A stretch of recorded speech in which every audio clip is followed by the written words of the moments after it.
Welcome back to my channel. You've got me and you've got Ife here today discussing The Crown Season 5 Episode 4 Annus Horribilis.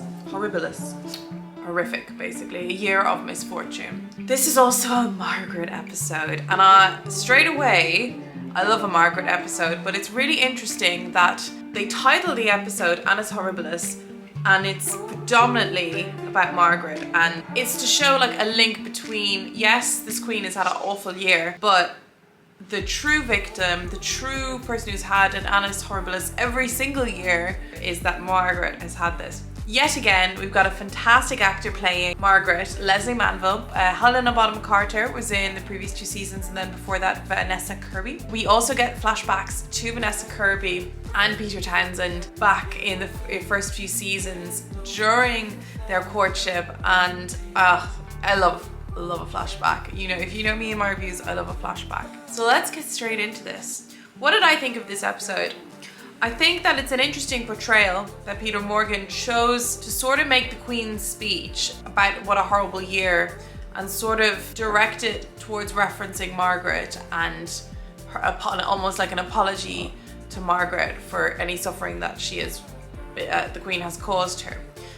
I'm not so sure in reality that was really the case. So the episode opens and you see Margaret is a guest on a radio show. She has put together a list of music that she has loved, and she speaks about her faith and her love of love. You get the impression, and she's chain smoking, that again, she's still not happy in her life. And then she speaks about when you get older, you review the loves in your life and which loves were fleeting and which were lasting. And then the last song she plays is by Hoagie Carmichael called Stardust.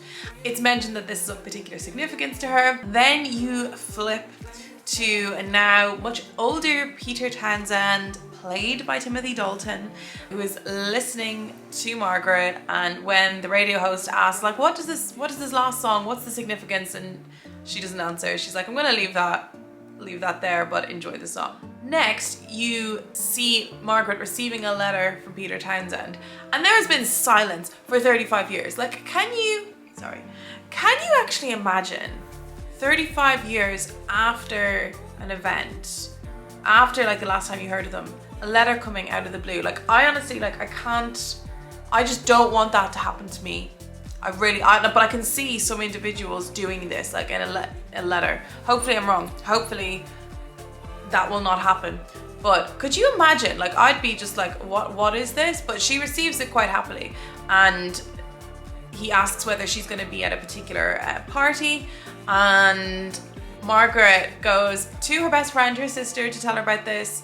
And the Queen it's kind of a downer from Margaret. She's like, well, he was a married man when you met him, and now he's an older married man with grandchildren. And Margaret sort of has to reiterate to her that, look, this was the love of my life and I want to see him. So they meet up and they're stealing glances at each other throughout the whole party, and she's gonna go, and then Stardust comes on and he insists they dance. And you see the connection. I love what Manville and Dalton that they bring to this. Like, you see the youth, you see the sparkle, and that is followed by him. They meet up a few times. He decides that he wants to give her the letters, and you can see she was a bit taken aback, and he says it's not a rejection, it's more that time is getting on and I don't want these to end up with other people other than you, because they are so special. And then you see her reminiscing and reading, and then you get to see Vanessa Kirby again doing just a magnificent job. So you got that storyline, but then of course there's gonna be, it's unrequited love. You find out that Peter Townsend is dying from an illness. Really infuriated at what could have been. Margaret goes to the Queen to basically, I think, pent up frustration, take it out on the Queen, that the Queen would not let her marry her one true love. And the Queen says, well, that wasn't as your sister, that was as the monarch, the Queen. Margaret's perspective is, irrespective of from what perspective, the result's the same, which is true. And then in this episode as well, you've got the Queen coming under sort of attack from her other children who are going through divorces. You see Andrew being made a laughingstock by Fergie, who is sucking toes and who wants a divorce. You've got Anne, who's already divorced, going to the Queen and say that she wants to marry Tim the Equerry, and her mother tries to dissuade her and say to wait, but she's like, no, it's happening, like get on board or get out of the way, because it's happening either way. And of course that is synonymous with Anne's spirit. And then you have Charles saying that the Andrew Morton book is just, there's no coming back, and he wants a judicial separation. Now the Queen holds him to a higher standard and says that happiness in marriage is not a requirement. It's a preference, but not a requirement. And Charles makes this quite interesting comment that if social services were involved, he would have like sent all the family away, would lock up the Queen. I mean, the reality of that is that it's the nature of the institution that is being created and the failure to modernize it. And then you have Margaret coming to the Queen and saying, look, Anne and myself are in no different situation. Anne, she's divorced. I wanted to marry someone who was divorced. We're both never going to accede to the throne, or that's not anticipated at least. Why are you letting Anne, and you didn't let me? My life has been a misery. And then you also have the fire, and I remember hearing from family members, I mean I was too young at the time, but the impact of this fire at Windsor was catastrophic. Over 100 rooms destroyed, started by a fuse in the chapel, or blown fuse in the chapel. And Margaret comes to the Queen, who is devastated by the destruction of Windsor Castle, to say that, well, you have people who really dislike you, you've made people's lives really unhappy, they have motive, including me, And I think that really hits home with the Queen. And the way that Peter Morgan and Netflix spin it is that that guilt feeds into the Annus Horribilis speech, which I don't think is what really happened in reality, but it's an interesting take. And again, this is all fictional. See in this episode that the Queen comes under attack from her family on several occasions, and then even from her own mother when she has prepared her Annus Horribilis speech, and her mother goes to her and says, hang on, this is way too personal, we don't do this is not what the monarch does. And Philip jumps to Elizabeth's aid and defends Elizabeth and says that, look, expressing views and even giving an apology that perhaps as a monarchy we have not lived up to what people may expect, that's a very human and very fallible approach. It was really nice to see Philip standing up for the Queen. This whole episode is a break from the more very recent events in people's minds, at least with Diana and Charles, and there's a lot of like hurt and still amongst many people alive about what's going on. And this episode, because it jumps back in time to Margaret and Peter's relationship, it gives a break from that, and you can escape into the more historical crime side.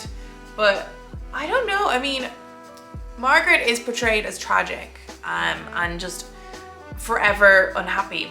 And I don't know, is that the right portrayal? Because look at her background. She is so privileged.